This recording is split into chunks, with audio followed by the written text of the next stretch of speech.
bass and keyboards. I programmed the drums. I played the drums. Oh, that's it. Holy cow! I'm used to the intro. New intro. I like it. Short and sweet. Other people don't realize it, but it's new to us. Yeah. Because we used to edit the beginning. Like the crazy. long disclaimer. Yeah. Yeah. You might notice there's a mullet in the building. Our Canadian friend. How you doing, eh? Oh god. I'm like, you know what's funny? I've never heard a Canadian sound like that. No, it reminds me of South Park. Well, this idiot tries to talk like Portuguese too. Portuguese? No, it ain't good. Portuguese? He knows like 2 curse words, and that's about it. Caralho. Yeah, exactly. Porra. Okay. Oh. Here we go. So, Dave, how do you say your last name? Puhky. I was saying Puhky. Puhky? Okay. I was saying Puhky. My old, I was in Vancouver this weekend. They have been calling me that for 10 years. And I was like, that's not how you, they're like, oh, we know. We've just been calling you for so long. That's your last name. Yeah. Well, Great. thanks, guys. we had one of our guys who did that too. Andrew. Yes. Calling him Jang for the longest time. It's just Jong. Yeah, it turns out it's there's a correct way to say certain last names from other cultures. Right. And blue eyes, beautiful hair as I have, I was saying it very wrong. And I just doubled down on it. I still call him Jang. I know you do. You're a monster. I also asked, where's he from? I'm going to just go out on a whim and say That's a Asian.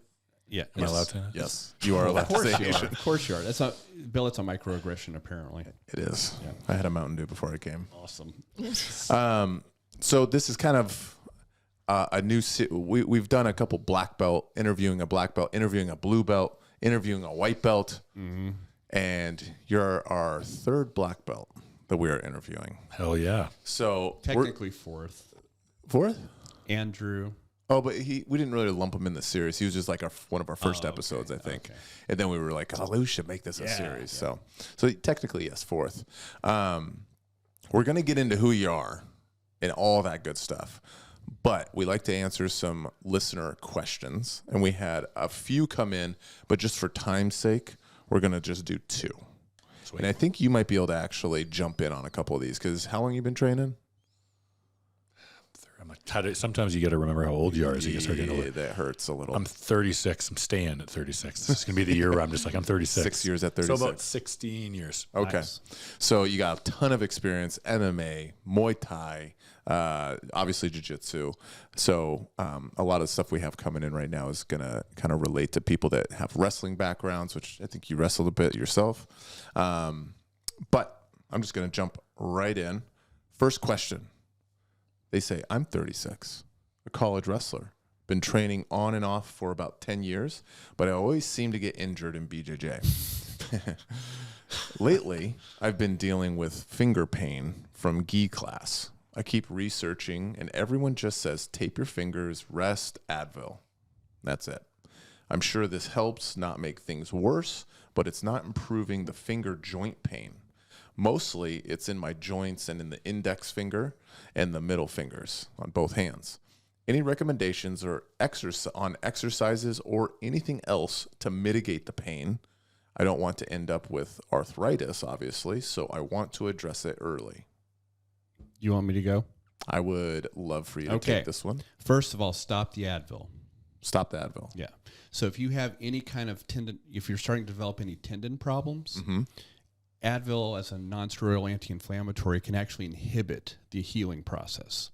We take it like candy, I know. Yeah, Skittles. Whether it's, Advil's ibuprofen, basically. Okay. Okay. Or naproxen or any of those anti-inflammatories. If you have any kind of tendon injury or something like that, you're actually prolonging the healing process with that. Interesting. Yeah. So I would stay away. I would use more ice if you got to use something anti-inflammatory. Start writing this down. You could also use something that doesn't have those adverse effects. You could use curcumin, which is the active ingredient in turmeric. Okay. Combine that with boswellia. Those two went head to head. They put curcumin and boswellia. They're both. So curcumin is the active ingredient in turmeric, the spice. Okay. Okay. Boswellia is also an herbal. They put them together in a compound, and they tested it against one of the pharmaceutical non-steroidal anti-inflammatories head to head. They were equivalent in effectiveness. without any of the side effects. And also, the thing to know about those two, though, is it's not like you take an Advil and you're like, oh, that feels better immediately. These you have to take for 3 or 4 days before you start building it up and get the general anti-inflammatory. In other words, so that's number one. Okay. Number two, you may be over gripping. So does he do no gi? I assume. Okay. If he's saying when he talks about gi, I'm assuming that he does no gi. If he says when I do gi. I mean, if he's a wrestler, I'm sure he loves going to, if they have 1 or 2 no gi classes, I'm sure he loves it. So the over gripping thing's huge. Yeah. In the gi. In the gi. Yeah. Especially someone you have the death grip and someone repetitively, grip breaks and stuff like that. Okay. That's so, but let's talk about long-term prevention. If you think about the joint, each of these little finger joints here in jiu-jitsu, especially, we're doing what's called flexion constantly, the gripping. Okay. We get overdeveloped. It'd be like if I took my knee and all I did is quads and I did 0 hamstring. Okay. None. So I have these huge quads and I have these underdeveloped hamstrings. My joint now is imbalanced, right, between flexion and extension of the knee. Same thing happens in these fingers. We do so much gripping. We do very few extensions with our fingers. And I think, we brought something here? So you can put that up there. So that little thing, and you got to kind of feed it onto each finger. You can't, but that's like the high-tech version. You can take a good industrial strength rubber band and just wrap it around all your fingers and just kind of open up your hand. Is this the harder one? That's number 2. I like that you said this is like the So, and then what you would do is hold it isometrically like that. Just hold it there. Yep, and do counts of like 10. And what you'll find is there's something cool also. So it can actually help immediately. So let's say I came in from training and my hands are almost like a claw. They're kind of. You ever had those where you're kind of just all bent up? If you look at any black belt jiu-jitsu photo, like a post-gym training, they're all every dude, their hand. And so think about all the muscles to make that happen are all in the forearm here. Okay. All those muscles that make those fingers flex here are all located here. All right. You just put it past that first knuckle. Yeah. He has bigger fingers, and you got to kind of feed each individual finger on. It's kind of a pain. Yeah. But my point is, though, you got this contraction here. And there's something that we do in musculoskeletal medicine. We use a lot for stretching. It's called reciprocal inhibition. Yeah. All that, and you've heard me say this a bunch. Oh yeah. So just hold it extended. Yeah. And what you'll find out is how incredibly relatively weak we all are, with that extension movement versus the gripping movement. Nah, not him. He's incredibly weak you are. It honestly hurts, but it feels good. Up in there, right? Yeah. It's like almost a relief. Obviously, I mean relatively weak. For him. No, it's weak. Versus his grip. I guarantee you So, but reciprocal inhibition, remember, if I do a bicep curl, my brain all puts a signal to the tricep to turn it off. It makes sense, right? Because it'd be fighting one another otherwise. Right. So our nervous system's wired that way. So when I do this extension with that rubber band thing, it actually starts turning off that overactive flexor. And so you can immediately get some relief that way too. But what we're going to start doing is balancing out these joints a little more. So for long term, that'd be a really nice thing to do. Sit in front of the TV and just do some of hold 10. Yeah, and just start working that. And we have I think 5 or so of these. 5 levels, right? Yeah, and this one says 8.8 pounds level 2, and if you want to ease into it, level 1, a little bit easier to hold. But again, the low tech is just to take one of those bigger, thicker rubber bands, put it around all your fingers, and just do that. Right? You don't have to get one of these high speed things like this. Yeah. I mean, these are cheap though, eh? But what are you trying to be? I'm just slipping it in there. I would pay you money if you can mess them up. Just real quick, a jab. I can't tell. I'm like, I don't even want to ask. Are they cheap? They're super inexpensive. Yeah, $100. That's it. No, they're not. I think a set of 5. Well, hey, it's 2023. That is cheap. I know, right? So I think it's like $10 for all the 5 of them. Yeah. So anyway, but you can get rubber bands cheaper than that. What do you think about that, Dave, with the over gripping? What do you tell a student that you can just tell they are gorilla gripping every lapel grip, every sleeve grip? I mean, I would say you're only going to do more damage than good, you know, and it's like anything. If you're over gripping, I'm trying to think of a different analogy I could use, but you essentially need to relax more. You know what I mean? Yeah. Because then you're going to ingrain over gripping in your habit of training. Right. And you actually had a school, which I'm sure we'll talk about. So you've been coaching a long time as well. You've experienced a lot of this kind of stuff. Something I try to tell students is when we identify that they're over gripping is have a loose wrist. Yeah. That's a big one, right? Especially at I would say your purple belts and under. It's really common, especially, I mean, a wrestler, you're used to collar tying and always having a super strong framing grip structure. In the gi, when you're starting to do these lapel grips, or even sleeve grips, you're locked out. So you're really holding on to these things as pretty much as hard as you can, but your wrists are rock solid. Yeah, I was going to say, speaking of the wrestlers, we had one of our white belts that crushed it this weekend at the competition, came up with gold. But after his first match, his forearms were completely just engorged with blood. We had to work on him hardcore. Yeah, well, it's the same because of and he recognized it too. Bring him up. Yeah, he's all good. If you guys hear any sort of farting, snoring, it's not normal. Normally it's Chris. It's usually me. This is Conan. What up, buddy? This is he's just running around the studio today. Yeah, and as he should. It looks exactly like Chris. I mean, he is better looking than I. Let's be honest. He does have a better nose, but great build on him. He does. Look at it. I mean, the shoulders. I mean, you guys are. The length of the arms. That's very true. It's very good. He's a good. That's why I have such an immediate affinity towards him. I think. Yeah, he's a good boy. Similar size junk too. But it's interesting that you think you know that. You know, I wish Carrie was here for that. That'd be a funny one. When she's not around, that's when I gotta hit you low. Yeah. Otherwise, she'll start talking about. And it gets super awkward. Drilling for oil, huh? Very quickly. Yeah. It gets awkward. You know what? I was thinking with the wrestler. It's a good question. Yeah. Because I wrestled at the MMA gym I started at like 15 years ago, and I fell in love with the wrestling part of no-gi, like submission wrestling. Back in the day, it was kind of what you could still call it that, but and I've noticed that I had a guy at my gym, Sean Molly. He was a 2-time Canadian trial super heavyweight. It's a really good wrestler. And just hearing his question, wrestlers like to fucking go. You know, so every injury thing you're talking about. Well, and just like everything is hard. You know, so when you see him switch over, especially to the gi, you know, it's that like do or fucking die mentality. Yeah. Like, you know, like when you get a wrestler and every round is a competition. Yes. So, and it needs to be. Yes. Like, yes. That it's like the thing where it's like it has to be. You don't want to breathe that out of them. No. Right. But you want to be able to turn that on. Tell them right?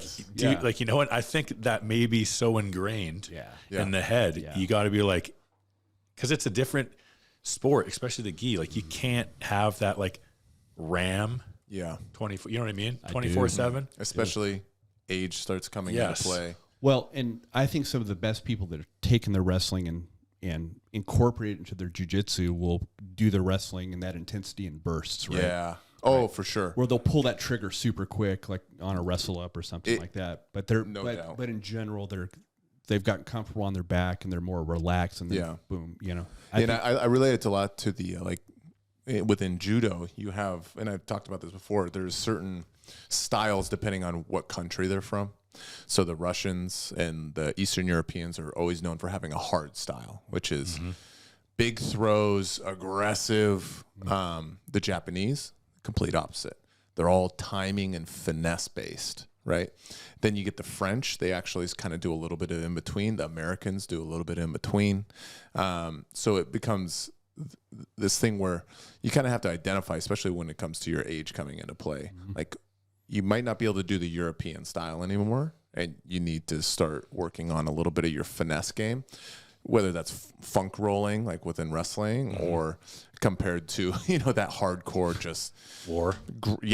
War, which once again, there's a time and a place for it, but learning those other gears is going to help this guy and others Well, yeah, and I think the grips may be just a symptom of an underlying. Yeah. So and what I was saying is loose wrist. So when you're gripping something, if your wrist is stiff and you're not bending it, like you can have an activation of the fingers, making a grip on a lapel. Like I can make this if I were holding Dave's lapel, just with my fingers essentially. I can make it where he can't just break it in the first grip break, where he has to kind of pop, pop, pop, without having this gorilla grip of all my forearm muscles being used and everything. Right. And having this loose wrist. So when he pops it, there's this kind of movement. Now what's going to happen is, one, you're going to be faster because I'm not trying to move a stiff G.I. Joe, right? You're actually going to have this kind of movement that you can flick and snap and stuff like that. Let me ask you guys, what do you think? You know that spider guard drill we always do? Up and down the mat, you get a partner, and you kind of shuffle doing the spider going guard. side to side, yeah, extending as they walk backwards with you. Yeah. If you're really burning on that one, you're probably over gripping. That might be a good one to kind of learn how to kind of. Yeah. So imagine you have a partner. You're on your back. You go to one side with spider guard. You extend your left leg, and then you have your spider guard grips. Your right leg is just in the kind of cocked position where your knees to your chest, your foot is on the bicep. And then what happens is, as the person takes one step back, you then extend the right leg, and you're just switching hip to hip, going side to side.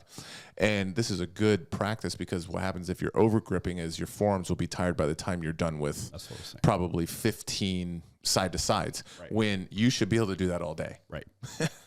But that's a good way to kind of judge how you are, if you are over gripping, and to practice. That helped me the most. I was wondering what you thought about that. Yeah, no, I think that'd be really good. So hopefully that helps a little bit with finding new gears, keeping the wrestling tenacity. That's something you have over anyone that didn't wrestle. Yeah, you can tell it immediately. Yeah, it's a great thing. And just to recap that, and then long term, let's balance out the joint with some extensions and stop the non-steroidal anti-inflammatories. Yeah, that's not going to do them any good. What about for some pain management stuff? There was the tumor.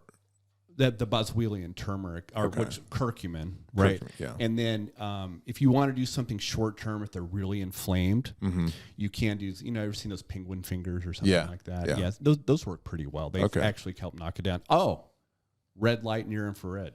Huge. That's another one you could do if you want to invest in that. I think if jiu-jitsu is something you do all the time, that's probably something you want to invest in. Yeah, or if you work with your hands or something like that. We did a whole podcast on the Mito Red and about why it works and the research behind it. Yeah. Okay. So definitely recommend that. Yeah. So those are all good.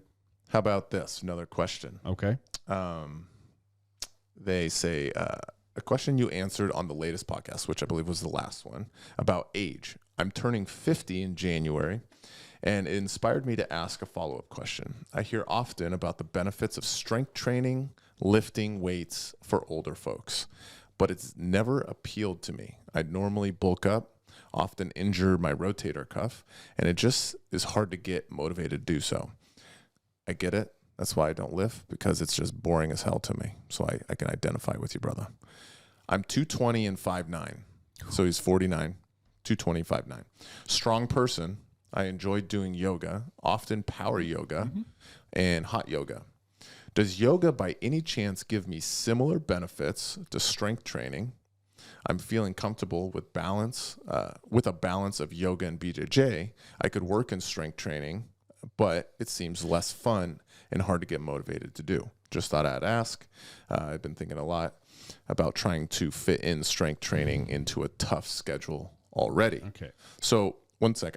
So Dave, because I know you're ramped up. Yeah, I got a lot on that. That's a great question. Yeah. So Dave, I'd like to hear what you think about. He says, I hear often about the benefits of strength training and lifting weights for older folks.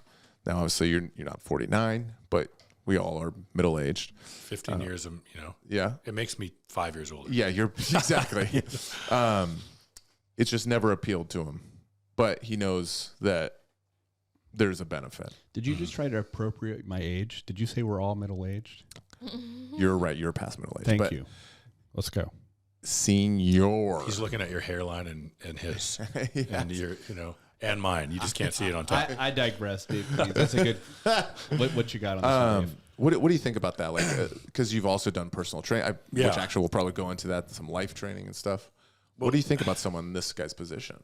I'm like, it sounds cliche, but if you looked at me, clearly I lift weights, and it's just an easy observation. I would say, it's a great question because there is a lot of pros, and I hear him like he wasn't enjoying it, and you're not going to enjoy certain kind of trainings lots of time. There's days I don't enjoy jiu-jitsu. I try to show up, but I would say, I think the benefits because everyone's gonna have a personal opinion. I think the benefits outweigh the negative. But if he doesn't enjoy it, there is ways around it. But a lot of my game, predominantly no-gi, but body lock passing, great for mount escapes. Like the foundations, depends what his goals are. If it's sport specific for jiu-jitsu, like we were talking about earlier, there's other ways than barbell back squats, but Romanian deadlifts, trap bar deadlifts, dumbbell press. A lot of it does benefit the sport of jiu-jitsu because, as there's always these sayings like, oh, he's just strong. That's like saying someone, oh, you're just flexible. Oh, yeah. I'm sorry, I'm strong. That's the funny thing. We hear the strong thing all the time, but I rarely get the complaint of flexibility. But I know it's just as annoying. Yeah. That's like telling someone to be, except for Chris, don't be flexible. What's like, yeah. And anybody, as you guys know, that says strength doesn't matter in jiu-jitsu Please clearly doesn't do jiu-jitsu because yeah. it does fucking matter. Like right. It sure does. I would encourage it, but I gotta hear what he said with the injuries. As you get older, you just have to learn. I mean, I'm only 36. I would say I've put my body through multiple car wrecks, but there's certain things you just work around them. You find what works for you because everybody is different, especially in the journey of jiu-jitsu. But I would say I would say it would do more good than harm if he can find a way to do it where it benefits his body instead of puts him out. Like you injure your rotator cuff, well, there goes jiu-jitsu for a while. Yeah, for sure. Chris? Okay. Wow. First of all, holy smokes. I'm going to be 54 in December. Strength training. Younger than I thought. Thank you. Strength training is non-negotiable over 50. It just isn't. You have to do it. Otherwise, you're going to have this horrific kind of decay into frailty. Now, how you do it is super important. So if you have, for instance, let's talk about the shoulder. Rotator cuff problems. The problem with that is he's probably been doing a lot of barbell bench press or something like that where you have a fixed hand position. And I'll talk about some other stuff too. The thing to start with is start doing something that requires you to stabilize that shoulder yourself. So you could just switch to dumbbells or you could switch to ring presses with a weight vest on, which are super good because then you're firing all the stabilizer muscles. If you look back a couple episodes, we started talking about something that I've been doing that incorporates any movement I do, I try to incorporate my entire body to self-stabilize my movement, like the band thing we were talking about. Things like Turkish get-ups with kettlebells. Shoulder stabilization is super important. You get super strong there. Yeah. If you just put your back on a bench and start just doing barbell bench presses, it's only a matter of time for those rotator cuffs are going to fail. Okay. So we have to activate those. I would argue for him, if he likes yoga, sounds like he does. Yeah. Go look at the functional range systems guys. They're Canadian. Hey. Dr. Andrea Spina is the kind of founder. Brilliant guys. They have a whole system that talks about in-range strengthening. Basically, we take our limbs to different ranges. You ever thought about why you can't do the splits, right? Right. It's because your body doesn't feel strong in that. You haven't trained that range. And so their whole thing is taking your limbs in different joints. First of all, expanding your joint space as much as possible. We've done this in our warm-ups now. And then at these end ranges of our joints, whether it's our hips or shoulders or whatever, we then train isometrically in those to actually strengthen, because what happens with injuries in jiu-jitsu especially, you get in some odd angle and then you try to generate force from it. Your body's never seen that before. The myotatic reflex kicks in to try to protect. That shortens the muscle under tension, and that's when tears happen. Okay, so have you tore something? My tail in my coccyx region. Oh, exactly what We're happens, right. So if we start training these different positions and not stretching, quote unquote, but we're actually strength training in these, right? Yeah. And so I would highly encourage him to look up online the functional range system stuff. They actually offer their version of yoga, which is called kin stretch, which is super, super effective. But you're getting a strength training out of it, especially if you feel, because anybody that's trained anybody for a while, I did that for years on my off time. Yeah. Knows that if someone's not into it, it doesn't matter how cool or how good of instructor you are. They have to find something that they can latch onto and enjoy. And it sounds like he kind of likes the movement of yoga. So I think that FRS, he'll still get a strength training, right? Getting out of the sagittal plane, basically, right? Yeah. But that doesn't say that the traditional lifts aren't good. I would just say make sure you have as much motion through the joints. For instance, let's use a pull-up, for example. Yeah. The pull-up on a bar, if you look at the mechanics of that at the top position, your shoulder's in a crap position, okay? Yeah, it's a functional movement. It's important. As opposed to grabbing a set of rings, and as I pull them down, I get into a neutral position. That is a much stronger shoulder position as far as protecting the joint and still recruiting in everything else. I would say try to get as much stabilization requirement as you can for each of these movements. So then you're still getting a lot of strength benefits without, I don't have to squat 500 pounds. Well, and you don't want to load that spine at 50 years old, in my opinion. Right. I mean, my powerlifting mentor, Marty Gallagher, was still pulling 500-pound deadlifts at 65 years old, but I mean, there's outliers out there. Of course. For most of us, though, that aren't lifelong powerlifters, I would say, I like his, the trap bar deadlift is nice because it gets you, you're in between the weight. You're not trying to conform your body around a movement. And the deadlift is a highly technical movement. I don't know if anybody, it's not just something you just grip it and rip it. Right. Especially conventional deadlift. Sumo's a little easier to teach, but anyway. Box and all that. Yeah. But there's a lot of things you can do that you might enjoy. And then what I've done since Carrie and I switched over to the FRS, I feel like we're stronger on the mats. I'm getting injured less because I'm training and my mobility is increasing because I'm training my strength at those end ranges. Right. And so that, especially guys turning 50, and you might like it too. I think we really enjoy it. I think I went a little too hard yesterday. But a little sore, but man, it hits your nervous system hard because your brain's like, what the heck are you doing? I found that's what helped me with my internal hip rotation. Totally. Was FRS stuff. Doing FRS stuff that you were putting me through. Because you guys went to the UFC Performance Institute to do some seminars with them for a week or a weekend or something a couple times. Andrew and I did. Yeah, and it was we've talked about before, but I used to have the worst in the gym. For internal rotation. And I would say this is a perfect example of an imbalance. I think I might take the cake now. Well, actually, if I'll call you out, Dave, I think he has you beat. Wow. Yes. All right. Congratulations. Perfect. I'm going to take this one. But you're looking at a guy like here that is absolutely, super, super strong. But if you get him into a range that his nervous system that's when a guy that has that much horsepower is going to injure himself super easily, right? It's going to find the weakest point. Of course it is. And it's going to, okay, I don't have this internal rotation in my hip, so I'm going to try to get out of my low back. Right. And so that's what happens. We have these compensatory things that go up the chain. So anyway, give that a shot, man.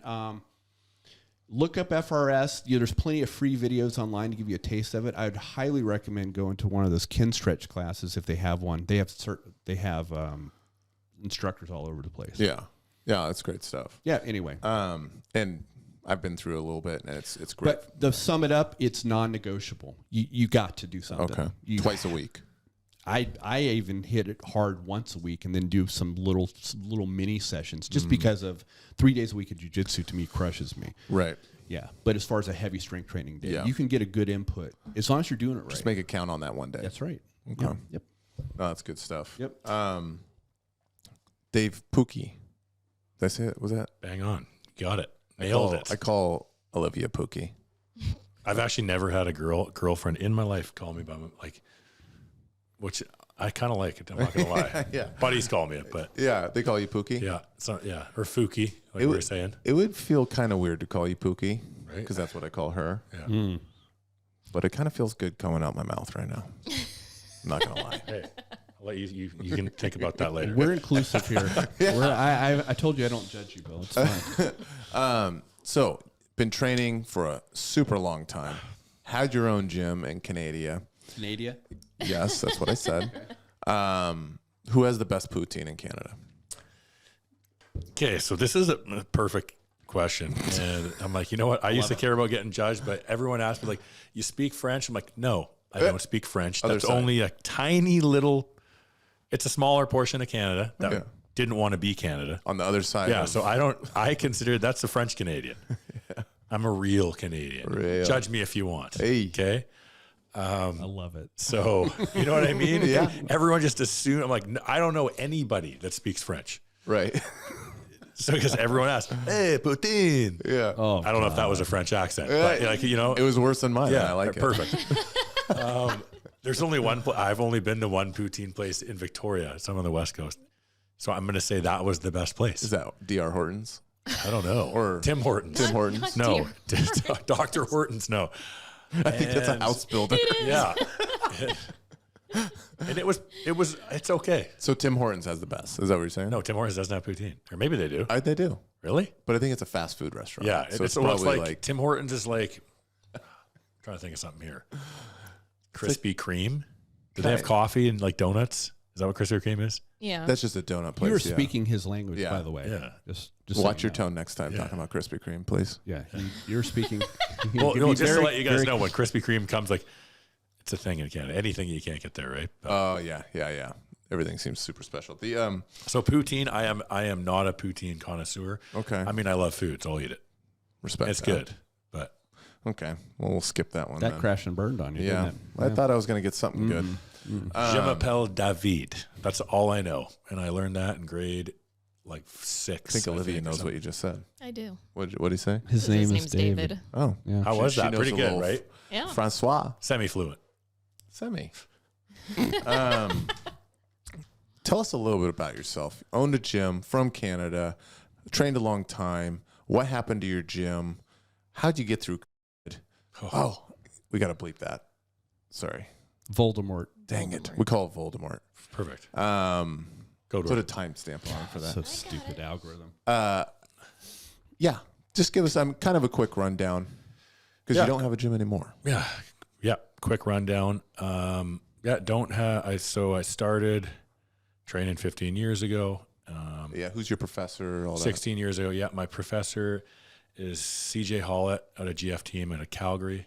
And I kind of had two people bring me up. My other buddy's Jordan McKay, who's under Bibiano Fernandez.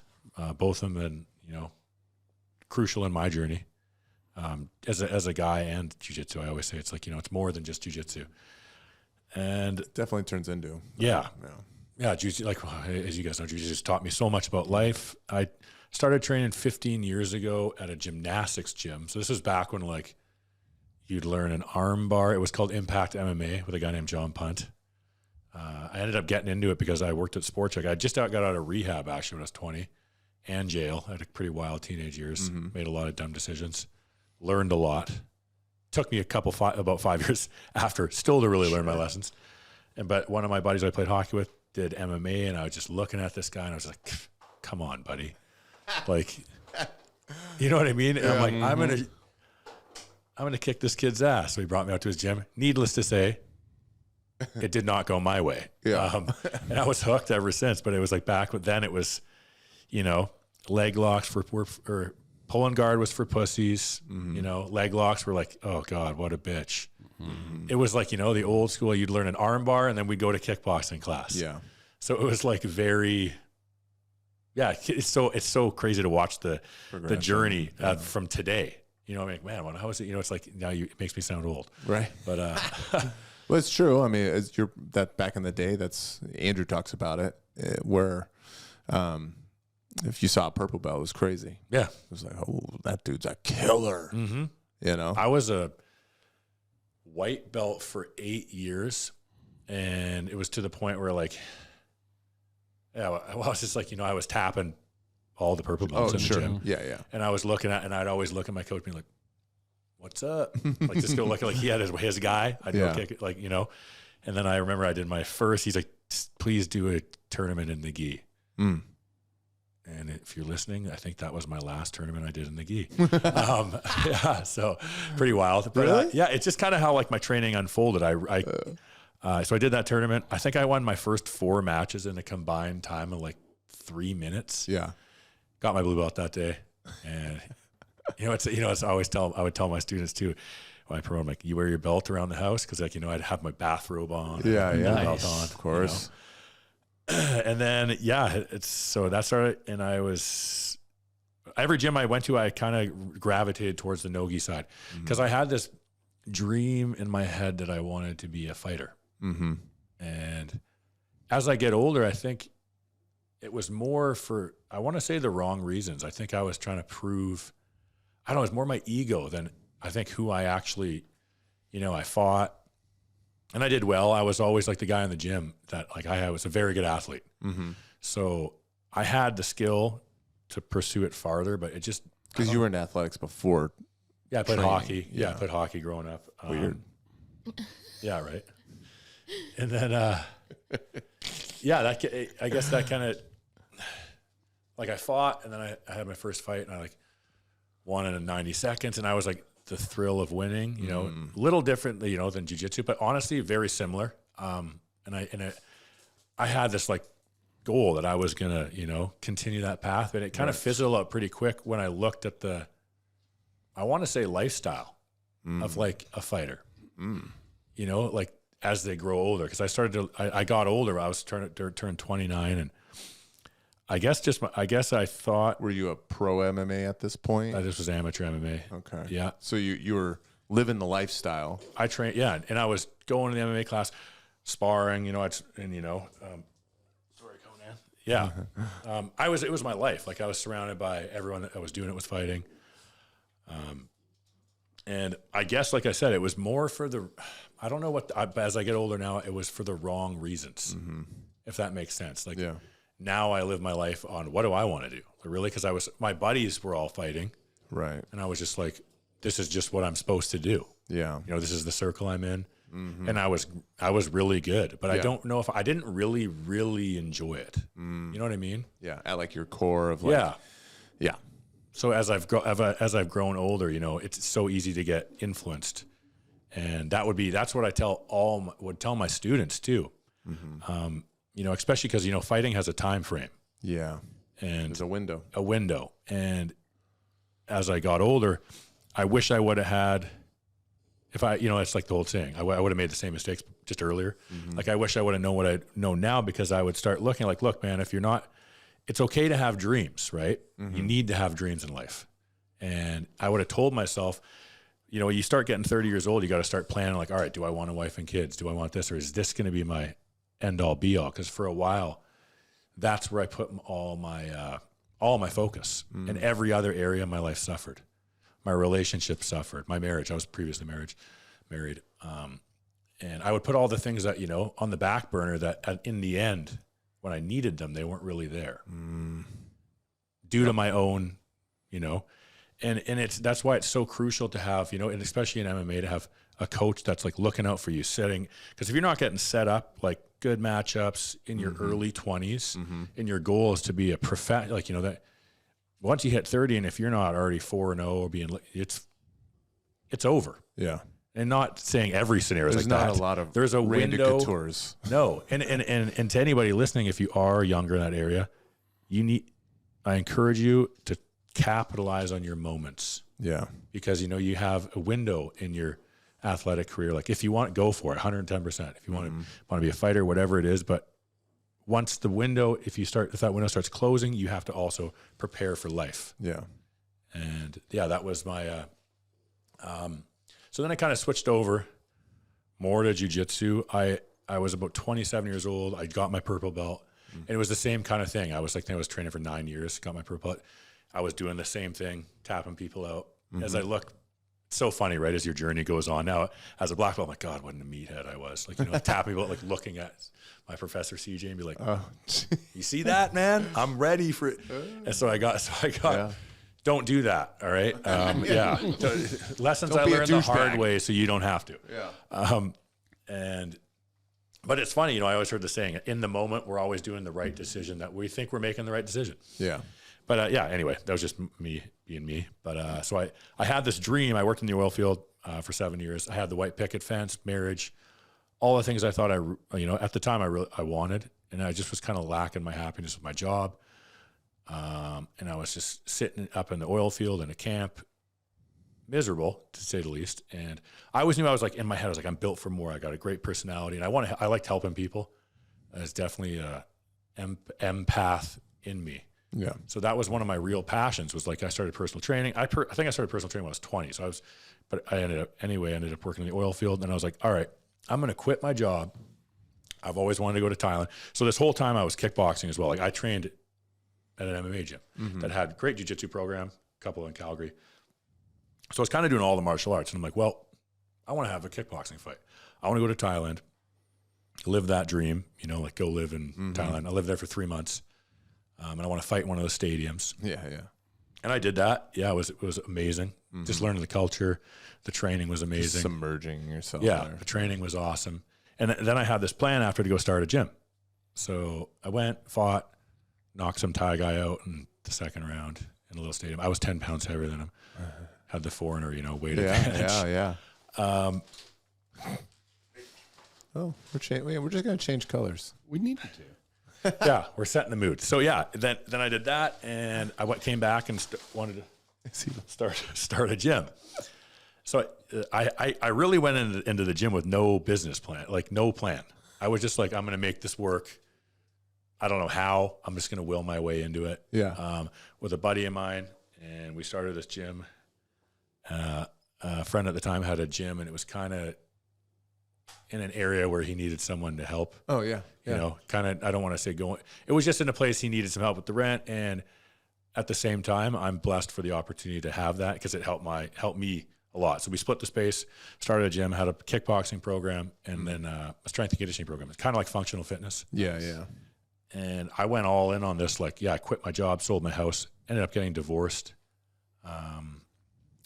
dove all in, had no business plan, and kind of willed my way through business. Yeah. To the point where the first gym, the guy who we had the business there sold the business. We had to move. I ended up moving into the basement of a motorcycle bar. Nice. On Hooker Alley of Victoria, BC, Rock Bay. And everything fits. What more and what nicer place to be? Yeah. We got a motorcycle bar upstairs. Hooker Alley. And hookers. Yeah. And it was very, anyway, then we started there. And when I look back at the journey now, I guess the whole thing about, like, you know, gyms and for me was community, bringing people together. That was, you know, and I know how many, like the gym has saved my life, jiu-jitsu saved my life, you know, and just giving me purpose. And that was the biggest thing for me, is I knew that was the thing. You know, people are looking for community. Yeah. Which is amazing, because, you know, having a good community is awesome. Yeah. And so I started in this jiu-jitsu this motorcycle bar basement. We had like half martial arts, and it was tiny. And I had literally like my home gym. Like, the way I look back at it now, it's like, I can't fucking believe I turned this into like a like nice brand new fitness studio and another. Right. So yeah, I had that. And anyway, I just kept working and got to the point where I, right before Waldorf, what's the code word? Voldemort happened. Harry Potter. My buddy's like, hey man, this gym that just moved into this new building right where I live downtown went out of business. They had a studio, and I was like, no way. And they put like $250,000 in building this thing out. Oh wow. And I was looking at renting this huge space. Buddy of mine from high school, who's a project manager and a developer, called me. I'm like, shit, let's go check it out. So I ended up working, moved in, had this brand new fitness studio. So I really started from nothing. Yeah. And then I moved into another area. So I had my martial arts gym, and then I had the fitness studio. Right. So I had two gyms going at once, which was probably, I took on way too much. Oh, for sure. And yeah, long story short, I had my jiu-jitsu studio. I got my black belt, had some falling out with some friends. I learned a lot being a business owner. And when did you get your black belt? Year and a half ago. And yeah, being a coach, it's an interesting experience, right? It's a very selfless job. You do it because you love it. Mm-hmm. And I lost the love for the MMA coaching.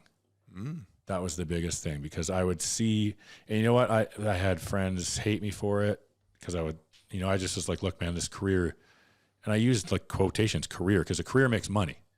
And if I'm your friend and I think, you're 30, I had a couple guys, 33, and your living situation is not good. Your relationship is not good. Yeah. Some have children. And if I don't tell you this, I'm a shitty coach. Mm-hmm. You can hate me for the rest of your life, whatever. My job as a coach, outside of just fighting, is to tell you how to, hey man, I think, because I have a good relationship with marriage. My life's pretty good. I'm pretty blessed, but as we know, I work hard too. But so I had some relationships where I would say hey man, we need to have a look at our life. I know you want to take this next fight. We're not making it to the UFC. I hate to say this. And then that was I remember I went with one of my fighters to a fight in Alberta. It's like the North Dakota-ish of America. And it was I went there and as fighters get older too, a lot of them, you have to have a fighter-coach relationship where you're on the same playing field, because it's anybody. And this is one thing I really reiterate, you're not coaching someone if they're just doing their own training and you're just there along for the support. Because if the athlete doesn't listen, you're not really their coach. Right. So and it's very common, right, as athletes in all sports get older, that they know best. But then you have to ask the question, well, why do you want the coach?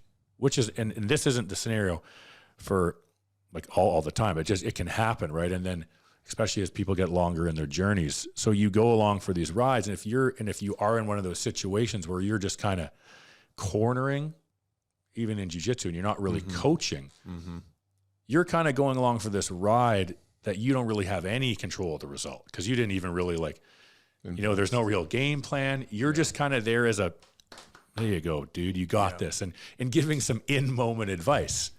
So and I've been that way myself too. I know I have, personally, and I've probably been the same head kid. You know what I mean? I've probably done the same thing.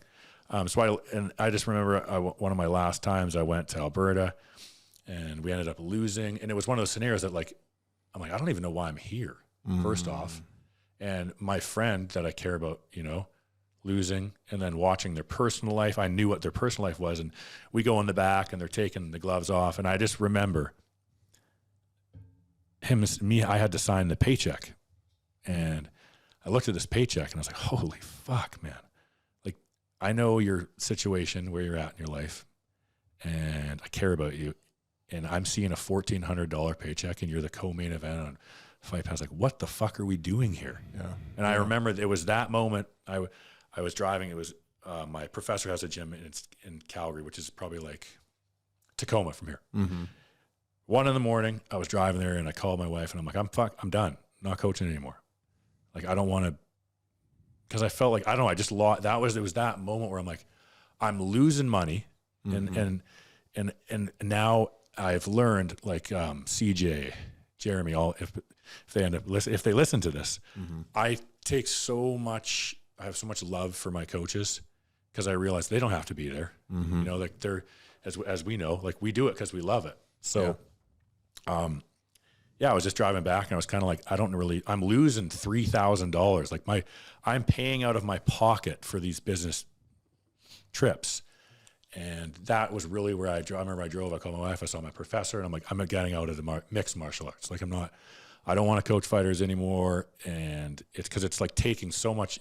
The other thing you realize is you go through that emotional roller coaster because you care so much. You're and then it's when you don't really have that control, I was talking about, if the relationship isn't on that coach fighter relationship or student or whatever, you're kind of just there, not in control, but you have to go through this whirlwind of emotions, even more so when you're not controlling the outcome. Yeah. So like when they lose, you're like, holy shit, like you feel in your soul, like for these, your friend. And and I was like, man, I just remember that being my turning moment where I'm like, I can't do this anymore because it's messing me up.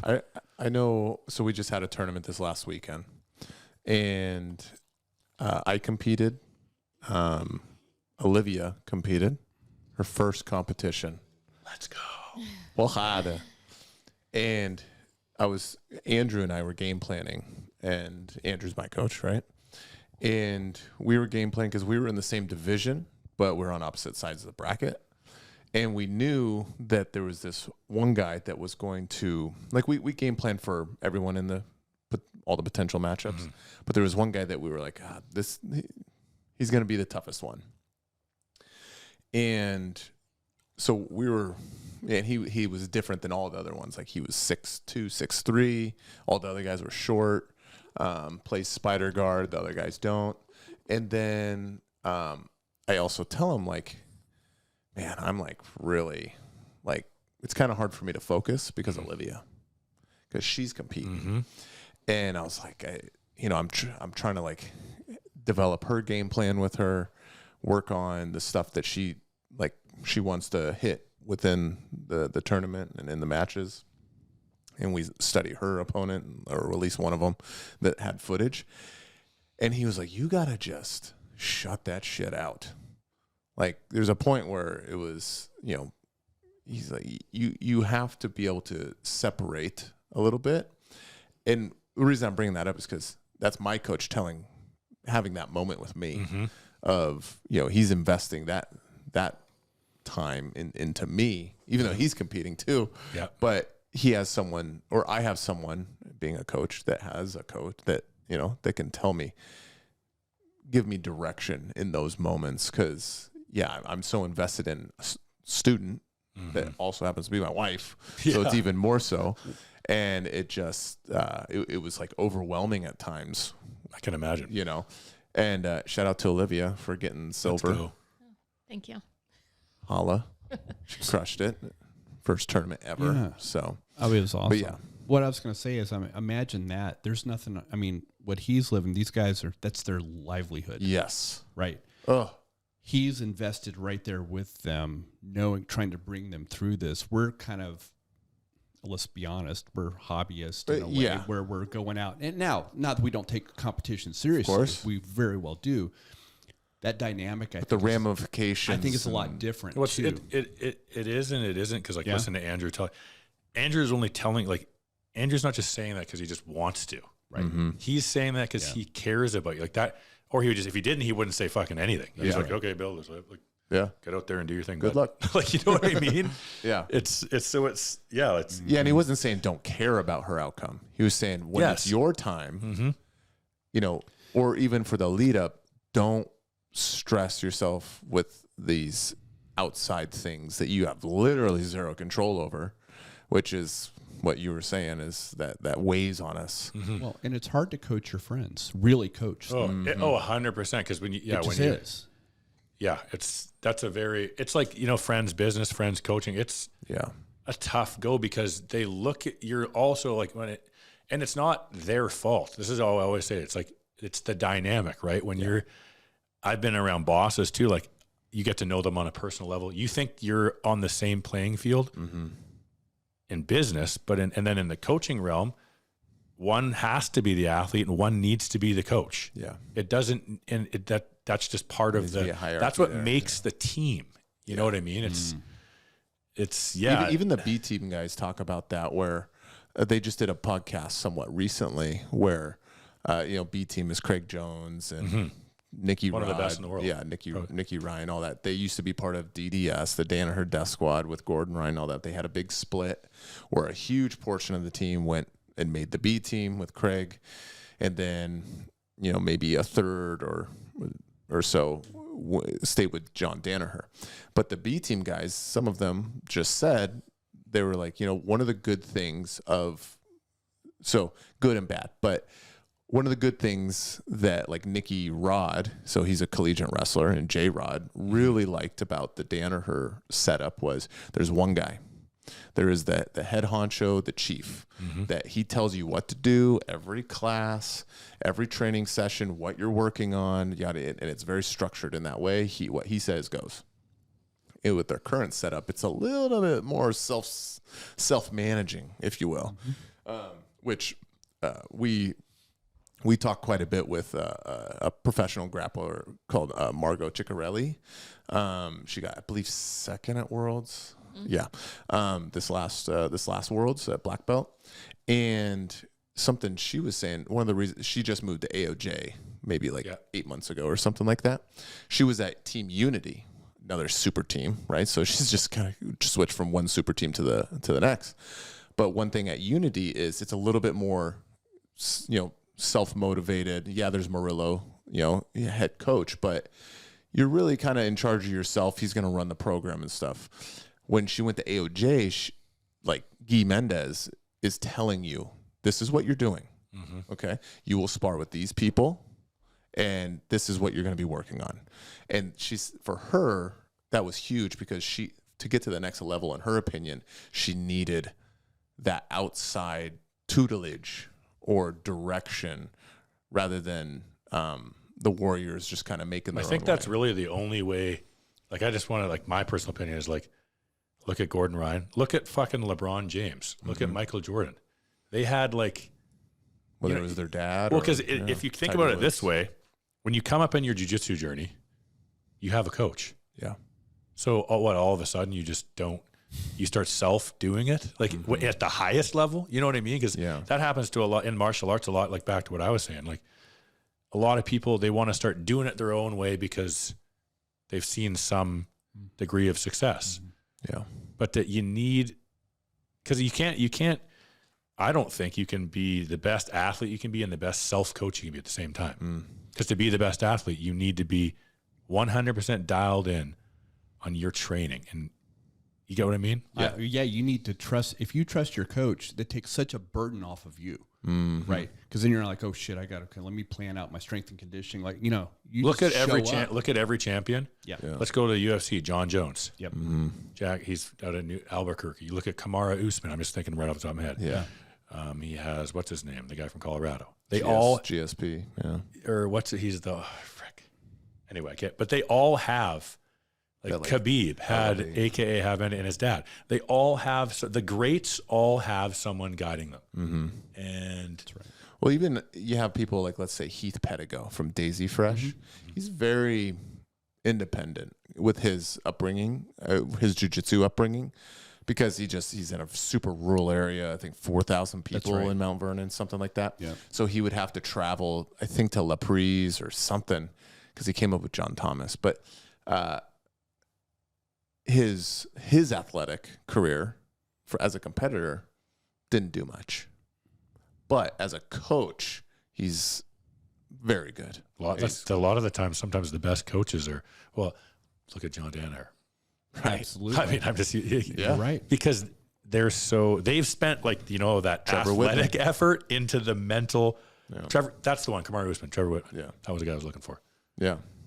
Yeah, no, that's exactly right. And conversely, some of the best professional athletes are terrible coaches. Yeah. Yeah. It doesn't translate. 100%. Yeah, so absolutely. And anybody that's done a lot of seminars. Actually, you know what? This is what you just brought up. That's the reason I was that's a great segue, because I found I am a better athlete than I am a coach. And it took me, I was great as far as, how would I explain it? My jiu-jitsu gym. Anyway, I stopped coaching MMA. I completely lost my love for it. Didn't want to teach kickboxing anymore. I didn't want to all I wanted to do was do jiu-jitsu because I like jiu-jitsu. That was my main focus. So I went home, I switched my academy just to a jiu-jitsu academy. And I had this thing now where if you're going to train with me, and I would never change. If you want to compete and you want to do good, because I'd be lying to you if I said no, you got to be here 4 days a week. I was and our practices were hard. I think I had some of the best up and coming, my blue belts were all young, strong. I mean, maybe it wasn't the for everyone gym. You know what I mean? Yeah. I got to roll with one of your blue belts. Yes. Savage. Yeah. Right. We had these 3 kids that were just man, they were given it was tarps off, bumping music, round timer goes on, everyone's starting on their feet, and we're going 6 5-minute runs every class. And I loved that. And that was one of kind of my things, just because like, hey, if we're going to I need to know you. And I get that, you know, as schools get bigger, right? It kind of, I guess what I'm saying is I started to realize like, this is the kind of shit I like. Maybe I'm not built for kids classes, you know, and everyone in your journey is different. And just because that's me, that does not mean that's anybody else. I just started to realize kind of what we were talking about, like, what am I good at? I'm probably a better athlete because I'm that go hard athlete at heart. And that was my real passion. You know, like maybe having a group of 7 guys that we just went and competed running a competition class. And it took me a long time to, like I was saying, kind of how my martial arts journey, and as my life has gone on, to what is Dave really like? Because at the end of the day, if I'm not really caring about the other stuff, I'm doing them a disservice and I'm not helping them. And that's my real goal. Right. And that's Well, with that, so what you do now, you know, you live in the States, but you have your own like coaching program, right? Yeah. What is that? It's called the All In Effect. So I do performance life coaching, and it's really based off, it's called Mind, Money, Muscle. And I'm going to add one in, marriage. Good. But marriage doesn't have to be legally married. I just I like the M's, and It's kind of just relationships, really. yeah. And like, you need those foundations, because I think real quick. So I sold the gym, had a buddy rent it out. I got a really good offer. Gym was doing great. My wife got a traveling nursing contract, and I've always wanted to come to America. And long-term goal was California because my sister lives there. And so here we are. Yeah. It was the best thing I ever did and in my life. And I'm super proud of what I built. Yeah. And I'm really happy that I looked out for, because this is the one thing I tell everybody, because they're like, you know, I had to take care of myself first so I could be the best version for everybody else. Because I burnt myself out so hard that my mom got cancer. It was just a rough go. And I was like, man, I got to like think about Dave, to be Dave for everybody. Because, you know, I got a lot to give to even some of my former students. I still talk to them all the time. And anyway, so I went over this. I just became obsessed with personal development outside of martial, like, so going on that, like, you know, the mind, muscle. I was always very strong, very athletic. Mentally, I was not weak, but just a head case. Like, I was unhappy with a lot of my life because I didn't do the inner work. And I struggle with addiction, more just like partying, but hard. Drugs, alcohol. And you have the wrestler mentality with partying. I do everything I do to extreme. Yeah. And my mom got cancer at the beginning of this year, and they gave her like 40% chance to live. And I won't go into the father side. I don't really have a dad, but I just remember, and I joined the club. Yeah. You're in really good company. Let's go. Man. Yeah, absolutely. So I was like, mine bounced when I was like 11. Yeah. Yours 13. Yeah. We got brothers. We don't need dads. Exactly. So if you do have a dad out there, I'm not saying hold on to that guy. No, it's very interesting. Yeah. Yes. And I knew at this time that I had some friends sell me, like friends that I gave a lot to that worked for me. And you know, and as I've grown and done the work, I look at every situation. I don't blame anybody. I should have had better boundaries. I should have been a better communicator. You know, it just is. Anyway, it is what it is. So I take everything as it's my fault, but that also goes for the good. All the good in my life is also my fault. And my mom got cancer at the beginning of this year. And I was just like so ready I was burnt out from working. I was teaching morning at the strength gym, evening, not training myself. And I was just like, I hit this point in my life where I'm like, okay, I was like, so I'll be a year sober coming up.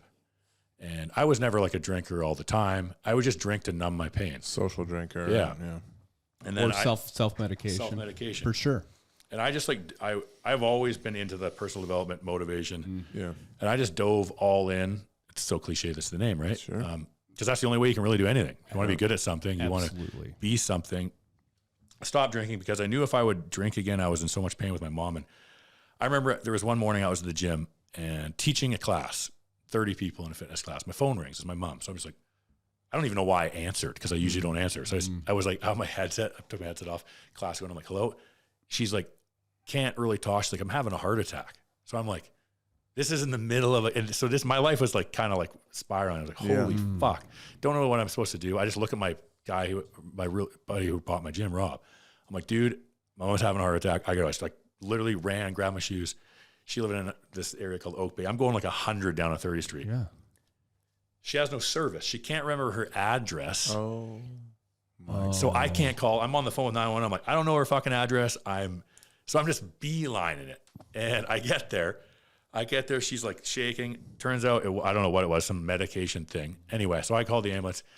I don't know where I'm going with this part of the story, but I was just like such a wreck where I was like, everything in me wanted to go get fucked up and just like numb, burn my life to the ground. Yeah. But I have friends reach out to me about sobriety all the time, or just like, getting better. So that's another thing in my coaching. I believe I show people what has helped me to build the life I have today. Sobriety is part of it. I just don't drink. It's kind of how it is for me. Yeah. And I just remember it as I got on this journey, I kind of realized the reason why I stopped drinking, because I was deep down. I think if I would have drank, I don't know, I might not have woke up again. I don't know. It's just in such a suffering with that pain of my mom.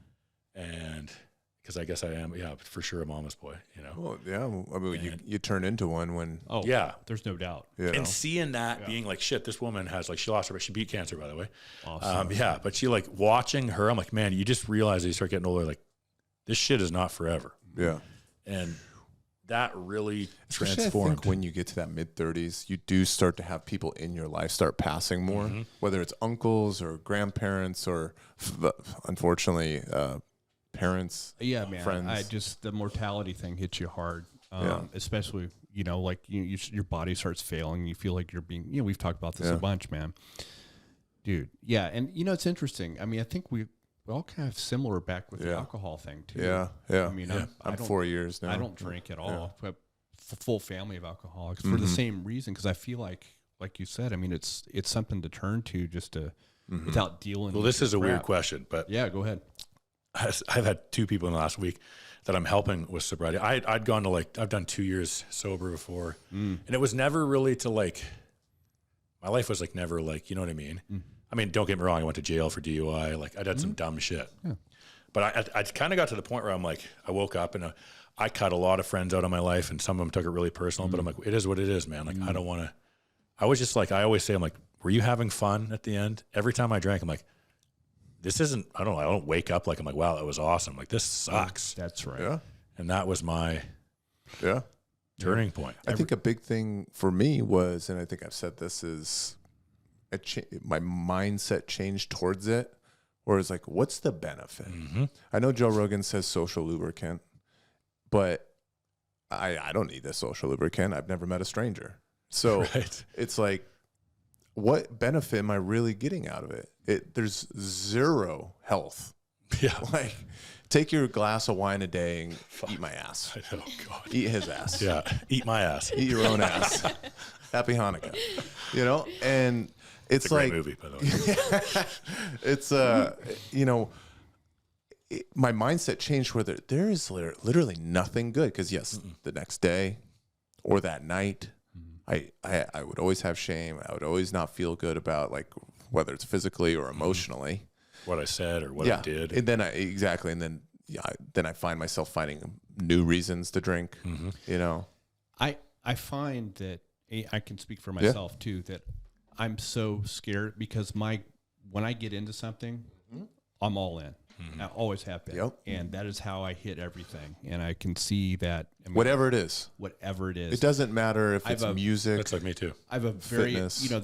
that kind of. It's a gift though too. That's a gift. That's a superpower. Yes. Douglas Brackman's book, Driven, is a fantastic, talks about that hunter phenotype based on dopamine receptor mutations, but it's about 10% of the population. Yeah. But those are the folks like us that are also at risk for various addictions. Yeah. Okay. It just is. It comes with the territory, and Right.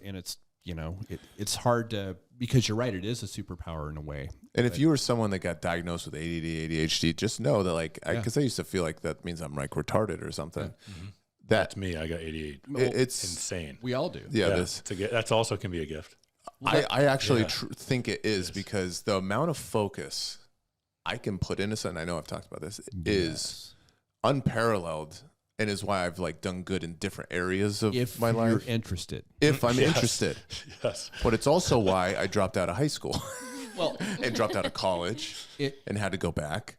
it's so funny. Me too. I got high school, barely. But college, I was like, yeah. Barely came out of high school, failed out of college, surfed. No, but it's the same thing. But then I got, it's not like you You latched on medicine and to rock climbing and you were all in because you liked it. then all of a sudden medical school, right? Yeah. Oh shit. You know what I The mean? research side, right? Right. Yeah. But I mean, the point is though, it's not, I always bring up that book we brought up in the past, that book called Driven. Yeah. It's fantastic. Yeah. It is. So it really shows it's not that we've over medicalized. I don't want to turn this into that kind of topic, but we've over medicalized everything. ADD is a different way of processing and living life. You're going. There's an evolutionary reason for it. And we see that in the jiu-jitsu world with different personality types, how they learn and stuff. Yep. I teach primarily the way that I learn the best, but of course, I try to take note of like people that like if I see them kind of like as I'm like teaching and I see this like where they're kind of looking off to the side and I'm losing them. Don't look over at me because that's just me. That's me focusing. It's okay. I know that it's like okay, I need to get some physical learning. I'm talking too much. that's right. And I'm doing too much visual. It's time to be functional and get the people that that are the visual learners. I've done enough. You need the kinesthetic learners. These people, right? exactly. They need to start doing it, and then I can walk around and adjust and stuff like that. As a coach, that's a huge art form. Yeah. To identifying you. That's why getting what you said earlier, getting to know your people, and when the academy starts expanding, it's harder and harder to do. Yeah. That's why having a little cadre of like assistant coaches, like hey, so you can kind of compare notes Totally. and stuff. Yeah. It's good. Like the other thing. It's like when I realized that I was maybe better off being an athlete than coaching at the period of my journey, because I like Bill's class because you can tell you want to be there, and you want to have a coach that doesn't have to be there. He wants to be there, and that is you can tell. You can tell, like you know what I mean. And it's like anything. Like I mean, you know what I mean. And that was a big thing I learned in the personal development journey. I'm like, if I don't want to, why am I here? Yeah. Where do you feel like you were going through the motions? Yeah, basically? that's what I was doing. I was doing it because I had to do it. Yeah. Not because I wanted to do it. Yeah. And that doesn't make any. That's just like, hey man, if that's your journey, that was my journey at the time. And I'll probably take another 5 years off. Like and maybe I never coach again. I don't know. Yeah. But if it's not what I'm feeling, I'm not doing it. That's good. And people spot it from a mile away if you have no passion for something. Totally. And then you start to hate it. Yeah. It becomes something, and that's what I like. Even for me, I was like, that's worse than a job. I don't even want to go here. Yeah. But I have to, and then you start kind of resenting it in an odd way. Yeah. Yeah, totally. And so you started this coaching that you're doing now, but you also just started a podcast. What's that? It's called the All In Effect. Heyo. And I just like the way kind of what we're talking about. Everything I've ever done has been all in. Yeah. And I find the only way to like be your best self is to go all in. You know, like we talked about. It's probably not for everybody. Is it a solo? Do you have people on? I do. I bring people on every time, and it's just people, either athletes, business owners. I've had real estate agents so far. People that have, the people I brought in, like my buddy, like #1 realtor where I live, like very successful. And I use the word like, I always talk about winners and losers, and it's a mindset. And it can mean a lot of different things, but people that have just found something in their life and they've gone all in. Yeah. And the irony of it's so funny because when you talk about people, like same thing like with being a black belt, it's like, you got to be a little bit obsessed to do anything well. For sure. So I bring people on, talk about their journeys, things they've overcome. And then I always ask questions like, the question at the end, I said, what would yourself today go back and tell the 18-year-old version of you? Yep. And because I listened to this book or an audiobook called Lessons I Learned the Hard Way, so you don't have to by Bradley.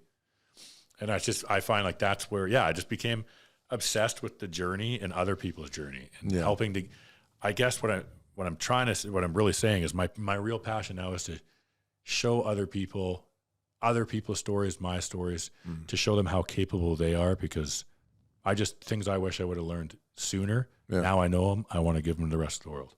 That's awesome. Well, the best people that are doing that have lived it. Yeah. Yes. You know what I mean? Because otherwise you're... And you only give experience on, like, someone will ask me something, and I'm like, look, man, Yeah. I got a lot of people coming to me for, like, marriage. Yep, been divorced, I'm remarried. Like, Right. I only give advice on things I have experience in. Yeah. Love it, man. That's a good way to go. I got some rapid fire questions here. Hit me. Doesn't mean you have to answer with like 2 words Okay. or anything. If you got to think about it, that's totally Cat. fine. Yeah. No pressure. So if you could have an unlimited supply, these are questions we've asked pretty much everybody. Perfect. If you could have an unlimited supply, which are you picking? Ice cream, heroin, or PRP peptides kind of thing? Like, well, I don't want to die. So heroin's out. Shit, PRP and ice cream. I'm going PRP. PRP? Yeah. Why? So I don't have to hurt all the time. Ice cream, I'll just hurt a little mentally. Just kidding. Every time after. Right. Well, at least I will. My tummy gets. PRP. I'm going to go with PRP. PRP. Because I'm not a huge ice cream guy. I'm going to go PRP. What's your go-to sweets? Or are you not a sweets guy? Oh, I fucking love candy. Okay. Yeah. Reese's. What do you got? No, I'm What are you going hiding to in say there? gummies. Like Haribo's. Oh. You like the Sour Patch Oh, stuff, love dude? Sour Patch. Oh, Anything hell- sour. And hell I'll eat yeah. it till it hurts Hell my yeah. mouth. Yes. And then I'll regret eating it every single time. Are you holding anything on you right now? Nothing. Because I'm trying to lose some weight. Okay. The Henzo Gracie thing kind of really kicked me into overdrive. Yeah, you just did some with Henzo, right? Yeah. All it takes is a little shaming of something. Yeah. That usually works. Call me, say, don't be a little bitch. I'm like, all right, candy's gone. Boom. Yeah. I'm eating ground bison and rice and yams. Legit. Yeah, we I just did need it. some PRP on top of that. Though. Right. Well, we know someone. Yeah, we Yeah. happen to know someone that I'm in the right room. Yeah. You know, to point me in the right dabbles in the direction. dark arts. Yes. What's your favorite submission on a new white belt? Like first day white belt. Smother? I'm kidding. This counts. I actually don't. I don't know if I've ever smothered. Just as an aside, You got to set a we had a white Purposely, I've never. We had a white belt that by the way, I was coaching him, who got a smother submission in tournament. That's pretty awesome. I like how you call out that you're coaching. Of course I did. Come on, I'm super proud. He's my protege, dude. Come on. Anyway, I'm sorry. So, Dave. favorite submission on a white belt is this white belt behaving? It's whatever you want. Whatever you want. Okay, well, there's 2 scenarios. Well, One, obviously, let's say it's the white belt that's like. do I really want him like to come? Do I want him to gentle. like teach him like, hey man, like I want This you to is like just up jiu-jitsu. to you. It's just, what's your favorite thing to hit on that new guy? If it's a spazzy guy, sure. Yeah, spazzy. You can guy. give 2 answers. Yeah, spazzy Okay. or just normal. If it's a spazzy guy, We're not talking about that guy that like comes in and he has to like do some self development to like find the dog in him, like Yeah. that guy that's real gentle. okay, we're not that talking guy. about, We don't really. Okay, we're going to submit. talk about a white belt hammer. Yeah, All right. I like to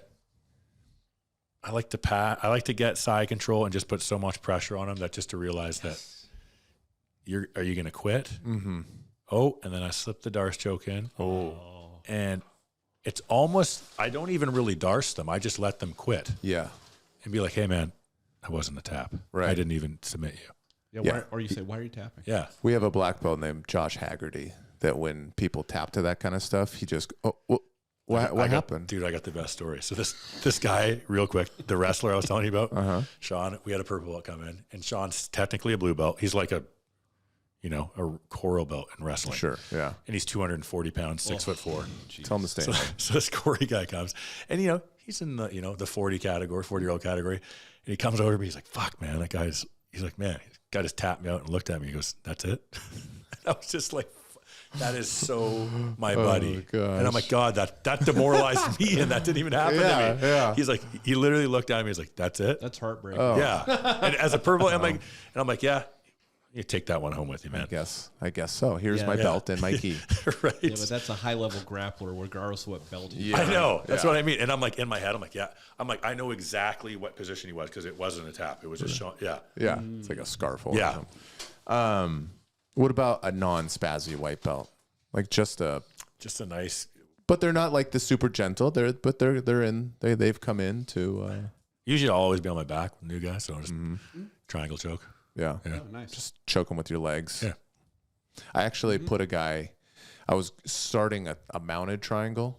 I did. Ooh, that's a fun one. I think I did like Another a one of my faves. Yeah, I did like an omoplata sweep, And then I kind of swung back around, you know, where you kind of back step and like you're in a triangle now. As soon as I do it, he just goes, I'm going to tap. I didn't even lock my legs or nothing. He said that? Yeah. I love it. He goes, I'm going to tap. And I was like, oh, okay. And he's like, I don't want your balls in my face. I was like, I understand. Well, next roll, you triangle.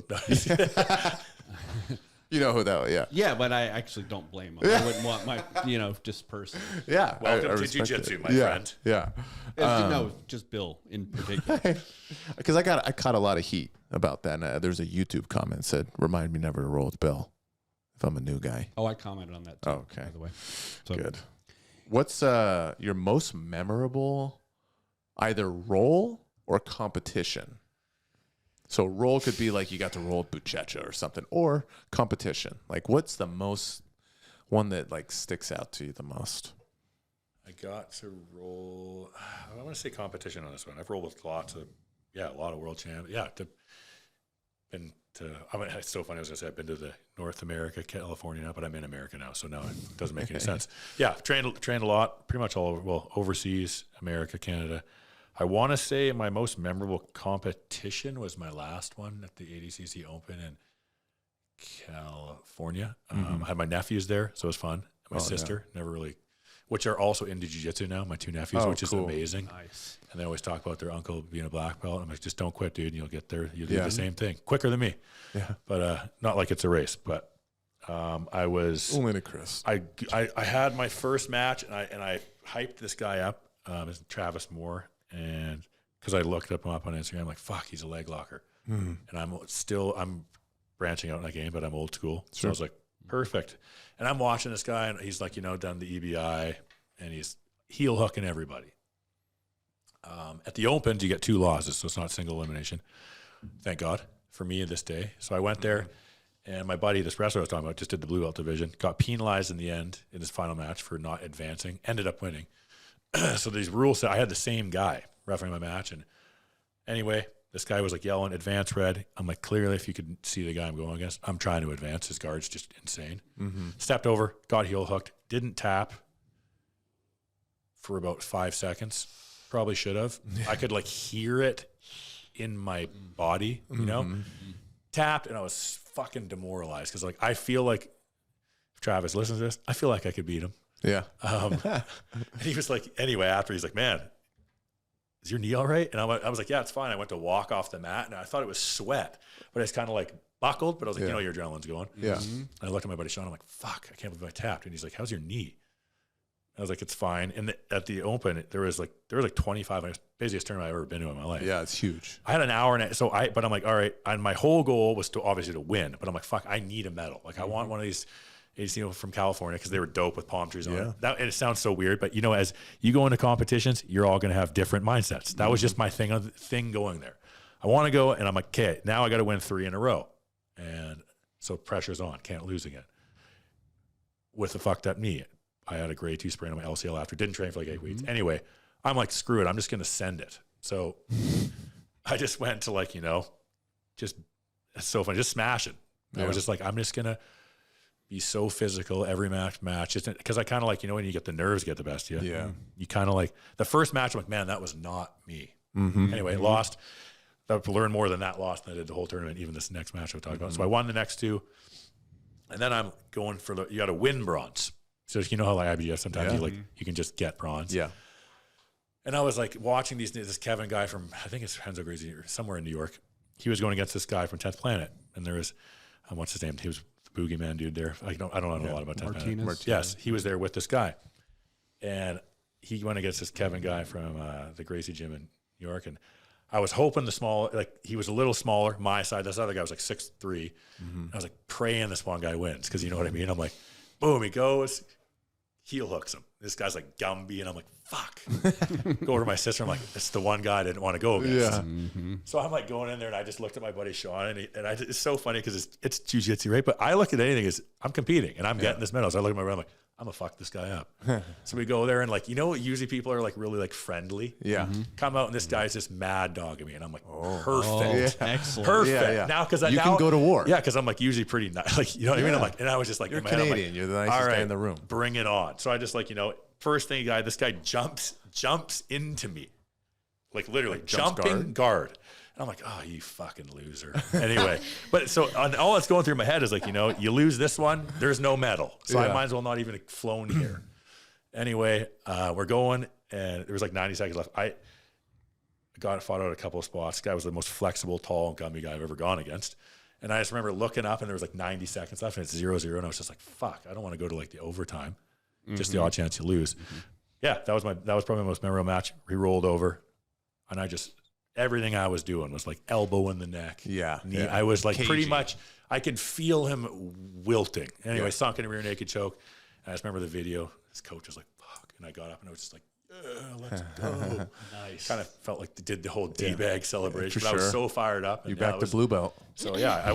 So anyway, moral of the story, why it was so memorable was I lost the first match and shook adversity off and a fucked up knee, and came back to rally off 3 wins, 2 of them by sub. And so against a guy that you didn't want to go against. So I went 3-1 on the day, 2 submissions, but then I made sure I finished the bronze with a sub. That's awesome. Nice.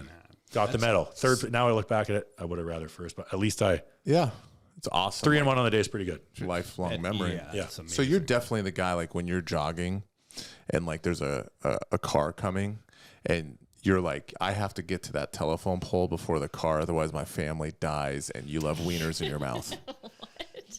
I was like, maybe not. The first one I've done before. The second one, not so much. Is that something you're in your little repertoire there? Yeah, if that don't car get the beats wieners. me, then Yeah, no, it's Do I get wieners in my mouth, or do I love wieners? 'Cause both. You're going to get wieners Hold on, and you love it. Are we talking hot dogs or real dicks? Because I like hot dogs. I'm just kidding. Human. I might fly there if I could. I was just saying, so you're like that mentality guy there where you got to like dig in and like, You bring up this weird shit a lot, dude. no. Well, this is like, as we've met, as Bill and I met, this is why in the gym I've had to like, not every round is the Olympics. yeah. Yeah. And I've actually, it's weird as like, I used to think, getting a black belt, training for 50 years, I'd have it all figured out until I realized I have nothing figured out. Oh my God. And I think about all the same thing. Now, some rounds I'm like, I'm going to purposely lose this round. This sounds so crazy. Yeah. So my ego can accept, you know what I mean? Or just like, I'm going to put myself in the shittiest position and I'm going to try to get out. If I get tapped, fuck it. At least like, to get over, and anybody, that we know, that students or people that are listening, like you can't win. You shouldn't win at all. And it's more about that in the training room. Yeah, Go do that shit in the tournaments. for sure. I love it. Favorite sub? Kimura. Just love it. Straight up Kimura. Yeah. Any position from Kimura? Yeah, I like to side control. Yep. Boom. They try to shoot the underhook, trap it, come around, squeeze my knees so hard on their head. If it's So you like the I'm like scissoring? rough. Yeah. Yeah. There's also, have you ever seen the head scissors? Oh, yeah. I hit that at ADCC. Yeah. Nice. And another guy from Yeah. New York. And I got up, and my buddy showed me this submission. You lean forward when they defend the arm, and you hit the legs. Yeah, That's yeah. probably, I mean, like a if you're catch asking what wrestling my thing. favorite submission, that's the It's one. the most gratifying for you. Yes, because it's just like, I don't know, it just feels so Yeah, good. That's a wrist lock for me. Yeah, but Kimura for sure. I Yeah. like it. Worst injury. Oh. You see this finger? That one damn near snapped off. It's never. Yeah. Remember we were at class today, like don't reach up in the gi. Yeah, yeah. Early age Dave did that, and now my fingers are like. So you went inside like a pant?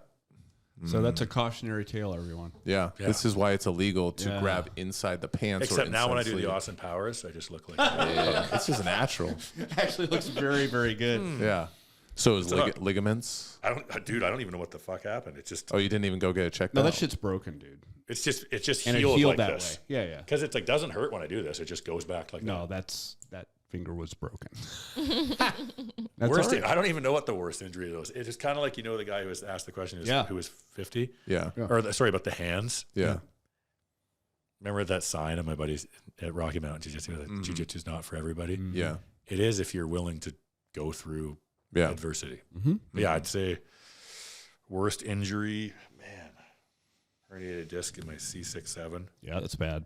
I don't even know. There's too many of them to count. Yeah. But You lost both your testicles, right? On a knee cut? that was, I was trying to think of a funny joke. I just threw it at you, Damn though. it. No, I was going to say, yeah. Oh, Lieutenant I was Dan. going to say that was when I got, like, it was used the classic marriage line, but I'm Yeah. like, my testicles work great in my marriage. So Yeah. I don't know, I still got it. That was in Thailand, buddy. Yes. Don't bring up old Yes. stuff. They call me Davy Boy now. Yeah, that would have been a good response. We got jiu-jitsu coming up, so we got to wrap this up. Anything you want to say? Anything you want to do? Let people follow you because you got a good Instagram. Yeah. Follow me at Dave Puhky and check Spell out that. Dave. If you can't spell Dave, Don't follow me. yeah, don't follow me. Dave Puhky at Dave Puhky on Instagram. If you're looking to be motivated, training tips, I got all sorts of shit on there. Yes. Yeah. And yeah. Anything? What else do I got? Well, you got your podcast. Yes, When that's what does I that said. come Sorry. out? What days? Brain fart. ADD there. I was looking at Conan. Podcast comes out every Monday. I think I'm on episode 7 now.